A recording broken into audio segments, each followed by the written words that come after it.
Hey folks, how you all doing? So today I just want to make a video showing about a dozen albums that Lynn and I made on a visit to a thrift store earlier this morning, which is Saturday morning.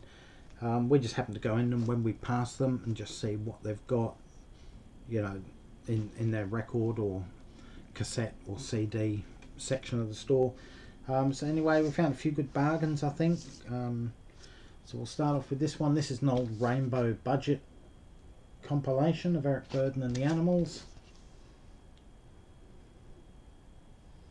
Don't really own a lot of Eric Burdon and the Animals material. I wouldn't say I'm a big fan, but it's nice to have that that album anyway. Also managed to pick up this one. This one's got the Wreck of the Edmund Fitzgerald on it, which is, in my opinion, one of the greatest songs ever written, albeit about a true life tragedy. We also picked up another Gordon Lightfoot album.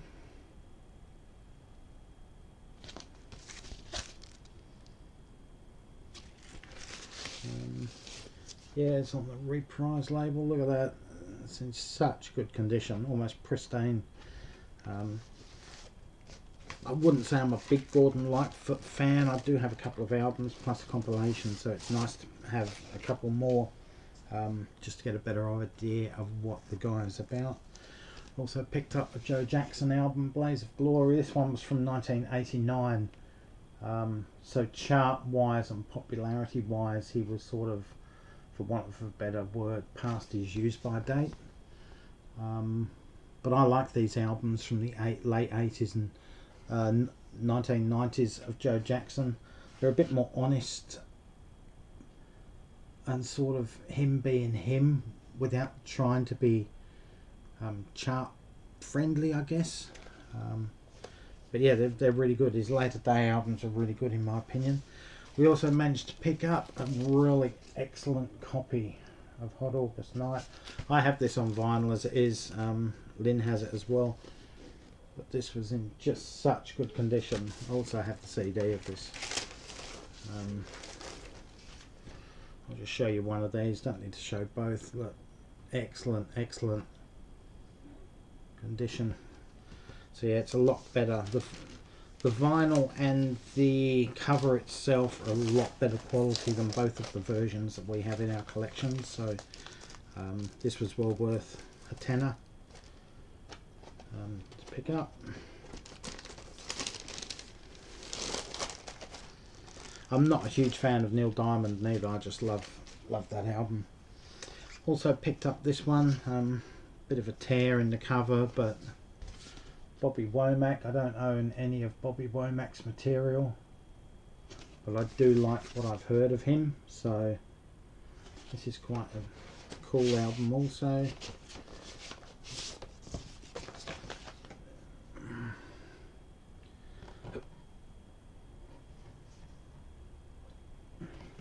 Yeah, it's another good little sleeve there. I'm beginning to think maybe the tear on the cover is actually deliberate with that curve, because there's a curve on there as well. So I don't know, maybe it's a deliberate thing.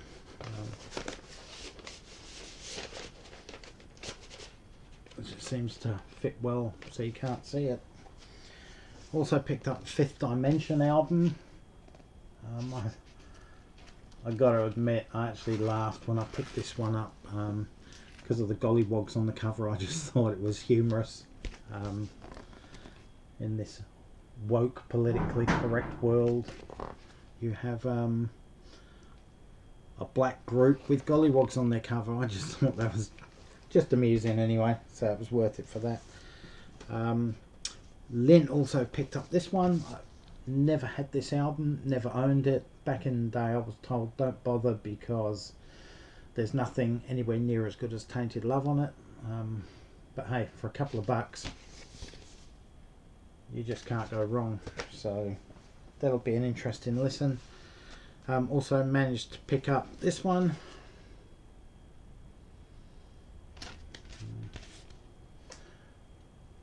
I have both the hit singles off this, No Mercy and Skin Deep, so this is pretty good. The inside sleeve, I'm just showing all this one because I know there's a lot of Stranglers fans out there in the VC, so that is just in such good condition. It's almost, there's a couple of marks there I think on there a bit, but they're certainly not scratches and nothing that won't clean up, so I'm really looking forward to hearing this. I did see them live when they toured Australia. I don't know if it was for this album, but it certainly wasn't long after this album was released, so it probably would have been for the album. But yeah, this is really interesting, really looking forward to listening to that one. We also managed to pick up Dusty Springfield album. I'm a huge fan of Dusty, so this was a really good pickup. And again on the old Fontana label, look at that, it's almost pristine. The vinyl is absolutely brilliant, well looked after, so whoever did own this, they can be rest assured that it's gone to a good home that's going to look after it just as well as they did. Also managed to pick up a Bobby Gentry album. I have a compilation of hers, and I have another album of hers from early on in her career. This one's got Son of a Preacher Man on. Can't remember ever hearing Bobby Gentry's version of Son of a Preacher Man, so I'm going to listen to it obviously fairly shortly. So yeah, looking forward to that. I wouldn't say she's a great artist by any means, but what I know I do like of hers, but she's certainly not one that I would, you know, specifically go out my way to buy box sets of or brand new albums. And also finally this one, an old Lee Hazlewood album. I've never ever, or we, Lynn and I, have never ever heard a Lee Hazlewood album. We know the songs and the albums that he did with Nancy Sinatra, but just never had a Lee Hazlewood album. So this is going to be really interesting whether his voice can carry over a whole album or whether it needs the sweetness of Nancy to offset his voice so they work together. What I'm trying to say is I don't know whether he can actually pull off a whole album with his vocal tones, but we'll soon see. Anyway guys, that's our dozen or so pickups from this morning, on Saturday morning. We've got a couple of weeks listening ahead of us, plus there's more videos coming up shortly, so thanks for watching, stay safe, take care, all for now, catch you around folks, and bye.